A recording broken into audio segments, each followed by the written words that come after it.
श्रीसूक्त हरि ओं हिरण्यवर्णां हरिणीं सुवर्णरजतस्रजां चन्द्रां हिरण्मयीं लक्ष्मीं जातवेदो म आवह ताम् आवह जातवेदो लक्ष्मीमनपगामिनीं यस्यां हिरण्यं विन्देयं कामश्वपुरुषानहम् अश्वपूर्वां रथमत्यां हस्तिनादप्रबोधिनीं श्रियं देवीमुपहवये शिर्मा देवी जुषतां कां सुस्मिता हिरण्यप्राकाराम् आर्द्रां ज्वलन्ति तृप्तां तर्पयन्तीं पद्मे स्थितां पद्मवर्णां तामिहोपहवये श्रियं चन्द्राप्रभासां यशसा ज्वलन्ति श्रियं लोके देवजुष्टामुदारां तां पद्मिनीं शरणं प्रपद्ये अलक्ष्मीर्मे नश्यतां त्वां ऋणे आदित्यवर्णे तपसोऽधिजातो वनस्पतिस्थो वृक्षोत बिल्वः तस्य फलानि तपसा नुदन्तु मायान्तरायाच्च बाह्या अलक्ष्मीः उपैतु मां देवसखः कीर्तिश्च मणिना सह प्रादुर्भूतोऽस्मि राष्ट्रेऽस्मिन् कीर्तिमृद्धिं ददातु मे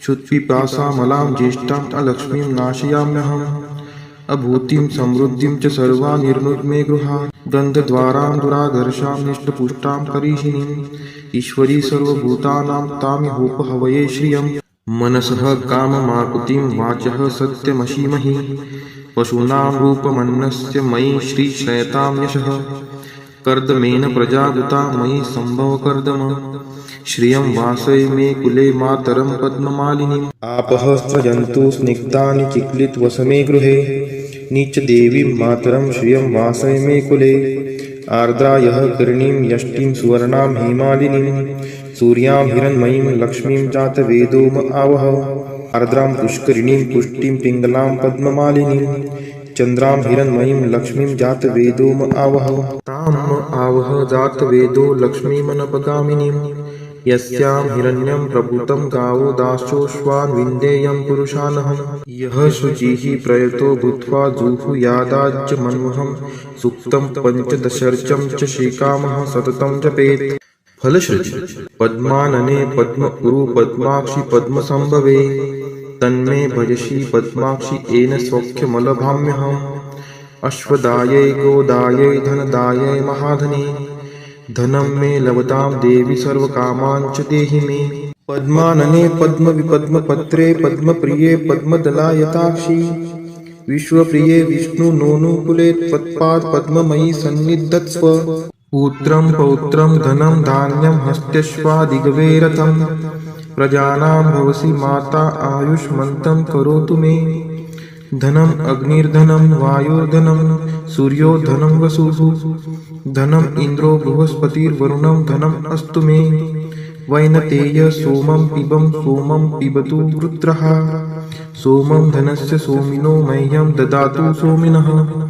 न क्रोधो न च मात्सर्यं न लोभो नाशुभा मतिः भवन्ति कृतपुण्यानां भक्तानां श्रीसूक्तं जपेत् सरसीजनीलये सरोजहस्ते धवलतरांशुकगन्धमाल्यशोभे भगवती हरिवल्लभे मनोज्ञे त्रिभुवनभूतिकरी प्रसीद मह्यम् विष्णुपतिं क्षमां देवीं माधवीं माधवप्रियां लक्ष्मीं प्रियसखीं देवी नामाम्यच्युतवल्लभां महालक्ष्मी च विद्महे विष्णुपत्नी च धीमहि तन्नो लक्ष्मीः प्रचोदयात् श्रीवर्चस्वम् आयुष्यम् आरोग्यमाविदात् शोभमानं महीयते धान्यं धनं पशुं बहुपुत्रलाभं शतसंवत्सरं दीर्घमायुः इति श्रीसूक्तम् वेङ्कटेशो वासुदेव प्रद्युम्नोऽमितविक्रम सङ्कर्षणो अनिरुद्धश्च शेषाद्रिपतिरेव च जनार्दन पद्मनाभो वेङ्कटाचलवासन सृष्टिकर्ता जगन्नाथो माधवो भक्तवत्सल गोविन्दो गोपति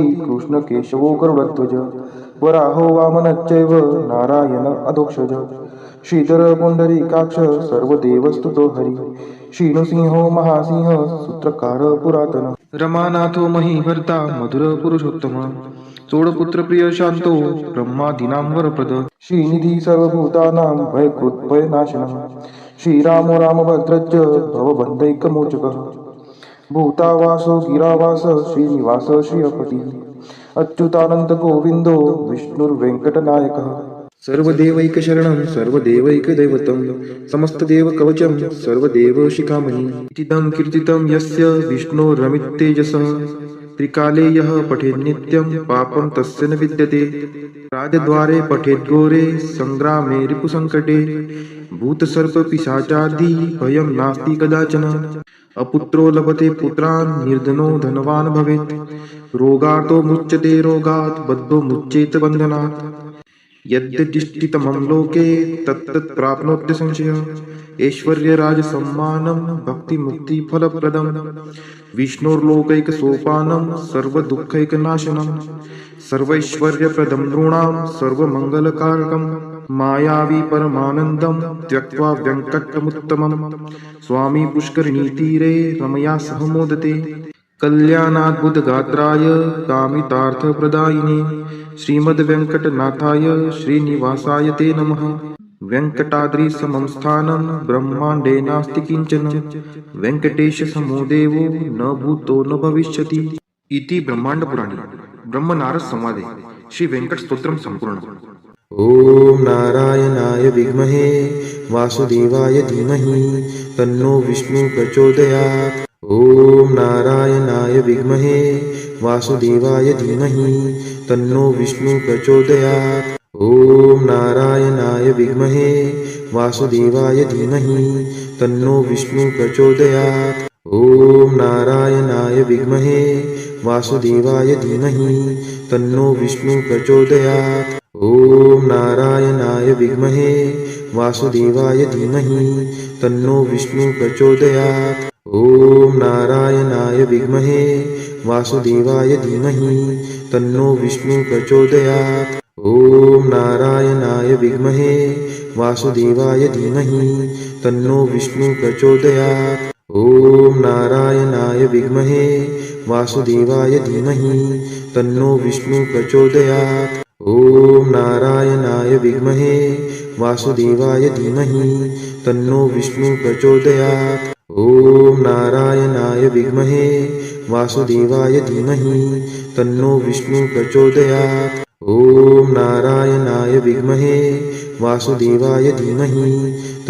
विष्णु प्रचोदयात्। ॐ नारायणाय विद्महे वासुदेवाय धीमहि तन्नो विष्णु प्रचोदयात्। ॐ नारायणाय विद्महे वासुदेवाय धीमहि तन्नो विष्णु प्रचोदयात्। ॐ नारायणाय विद्महे वासुदेवाय धीमहि तन्नो विष्णु प्रचोदयात्। ॐ नारायणाय विद्महे वासुदेवाय धीमहि तन्नो विष्णु प्रचोदयात्। ॐ नारायणाय विद्महे वासुदेवाय धीमहि तन्नो विष्णु प्रचोदयात्। ॐ महालक्ष्मी च विद्महे विष्णुपत्नी च धीमहि तन्नो लक्ष्मी प्रचोदयात्। ॐ महालक्ष्मी च विद्महे विष्णुपत्नी च धीमहि तन्नो लक्ष्मी प्रचोदयात्। ॐ महालक्ष्मी च विद्महे विष्णुपत्नी च धीमहि तन्नो लक्ष्मी प्रचोदयात्। ॐ महालक्ष्मी च विद्महे विष्णुपत्नी च धीमहि तन्नो लक्ष्मी प्रचोदयात्। ॐ महालक्ष्मी च विद्महे विष्णुपत्नी च धीमहि तन्नो लक्ष्मी प्रचोदयात्। ॐ महालक्ष्मी च विद्महे विष्णुपत्नी च धीमहि तन्नो लक्ष्मी प्रचोदयात्। ॐ महालक्ष्मी च विद्महे विष्णुपत्नी च धीमहि तन्नो लक्ष्मी प्रचोदयात्। ॐ महालक्ष्मी च विद्महे विष्णुपत्नी च धीमहि तन्नो लक्ष्मी प्रचोदयात्। ॐ महालक्ष्मी च विद्महे विष्णुपत्नी च धीमहि तन्नो लक्ष्मी प्रचोदयात्। ॐ महालक्ष्मी च विद्महे विष्णुपत्नी च धीमहि तन्नो लक्ष्मी प्रचोदयात्।